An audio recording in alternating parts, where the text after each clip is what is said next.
My sister-in-law stood up at my restaurant's anniversary party and announced she was the co-owner. I'd opened Harvest and Vine with my own money 3 years before I even met her brother. What she didn't know was that I had the business license pulled up on my laptop, ready to project onto the screen behind her. Before we continue, make sure you subscribe, like, and share this story because what happens next will leave you absolutely stunned. The applause died down as Jessica beamed at the crowd of 75 people packed into my restaurant. My restaurant. The one I'd spent 18 months building from an empty storefront into Portland's hottest farm-to-table spot. She adjusted the microphone stand, smiling wide and confident. When Victoria and I started this journey together, we had no idea it would become this successful. My hand froze on my wine glass. Started this journey together. My husband, Tyler, squeezed my shoulder. "What is she doing?" he whispered. I didn't answer. I was too busy watching Jessica gesture around the exposed brick walls, the Edison bulb chandeliers, the custom walnut bar I designed myself. She was talking about our vision, our partnership, our sacrifices. And the crowd was eating it up. Food critics, investors, even my own staff nodding along like this was normal. "Jessica's been incredible," I heard one of my line cooks say to a reporter. "Both owners are so hands-on." Both owners. My jaw clenched so hard I thought my teeth might crack. Tyler leaned closer. "You need to say something." But I couldn't move.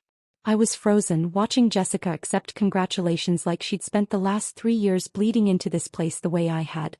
Like she'd maxed out credit cards, worked 20-hour days and scrubbed grease traps at 2 a.m.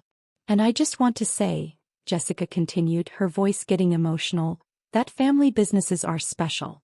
When you build something with the people you love, it means so much more." That snapped me out of it. I stood up so fast my chair scraped the floor. Heads turned. Jessica's smile faltered before she recovered. "And here's my amazing partner now," she said. "Victoria, come up here." The crowd applauded again. Someone even whistled. I walked toward the small stage area, past the tables I bought at auction, under the menu board I hand-lettered myself during the soft opening. Jessica held out the microphone, grinning like this was all planned. I took it. Then I reached into my blazer and pulled out my phone. "Thank you all so much for being here," I said, my voice steady despite the rage burning in my chest. "This restaurant means everything to me. I opened Harvest and Vine 3 years ago with my life savings, and it's been the hardest and most rewarding thing I've ever done." I pulled up the file I'd been keeping for exactly this moment. "I want to clear up some confusion," I continued, looking directly at Jessica, "because I've been hearing some interesting things lately." Her smile slipped. "People have been telling me that my sister-in-law has been introducing herself as my business partner, as the co-owner." I paused. "Is that true, Jessica?" Silence. You could hear the kitchen exhaust fan humming. Jessica forced a laugh. "Well, I mean, I've been so involved. I've helped so much. It's basically what?" I plugged my phone into the AV system. "A lie." The projector screen flickered to life. "This," I said as the first image appeared, "is the LLC registration for Harvest and Vine, filed March 15, 2022. As you can see, there is exactly one owner listed. Me, Victoria Hayes." Gasps. Jessica went pale. "Victoria, this isn't. This is the business license," I continued, swiping to the next image. "Also showing sole proprietor, Victoria Hayes. Swipe. These are the tax returns for the past 3 years.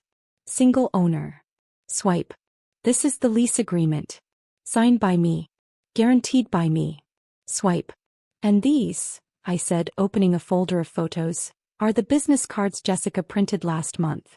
The ones that say, Jessica Martinez, co-owner, Harvest and Vine." I turned to her.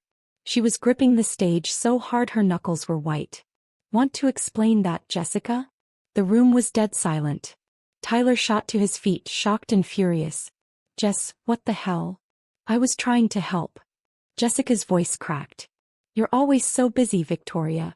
I just thought if people knew I was involved it would be easier for networking." "For what?" "Stealing credit." I cut her off. "Lying to investors? To critics? To my staff?" A food blogger in the front row lifted her phone, recording everything.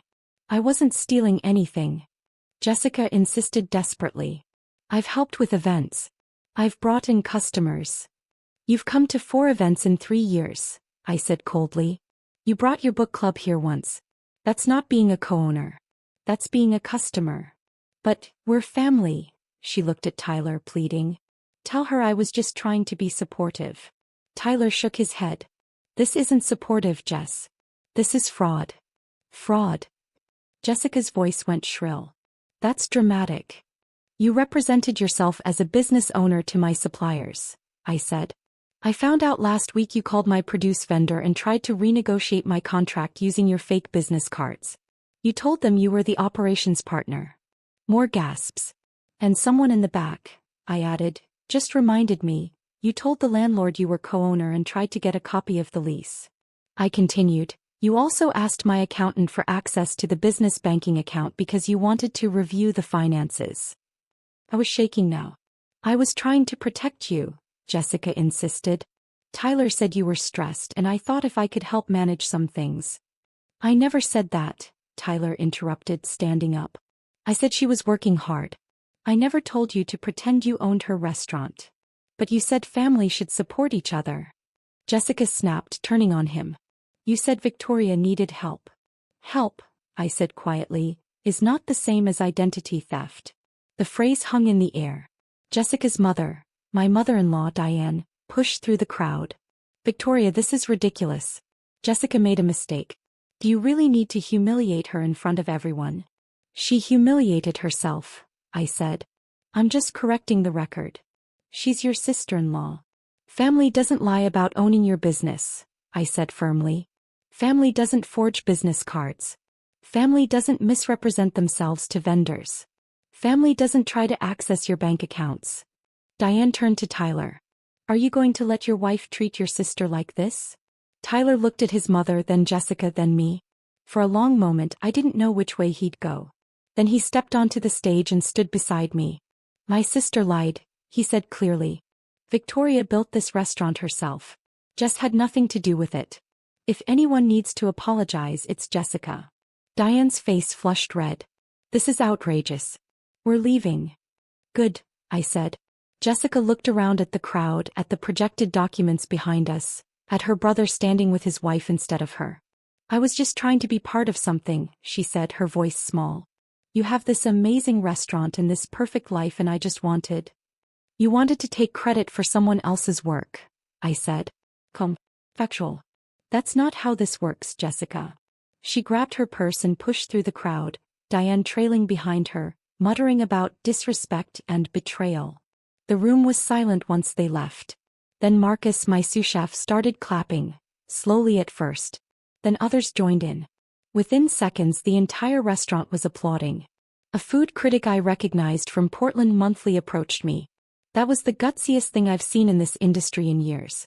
Would you be willing to do an interview about what it's really like being a solo female restaurateur? I smiled. Absolutely.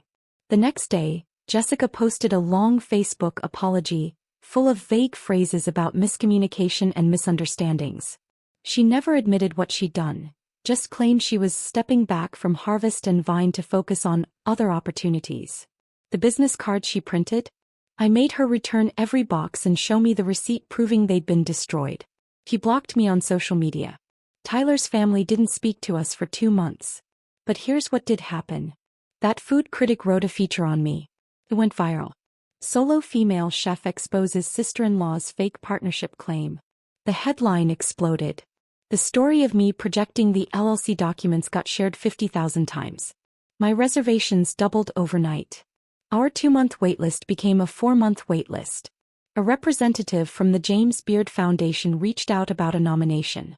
3 investors contacted me about opening a second location. Real partners this time with real contracts. Tyler eventually convinced his family to apologize. His mother sent a card that said, "I'm sorry for the misunderstanding." Not an apology, but I accepted it for his sake. Jessica never apologized directly, but she did stop telling people she owned restaurants. 6 months after the anniversary party, I opened my second location.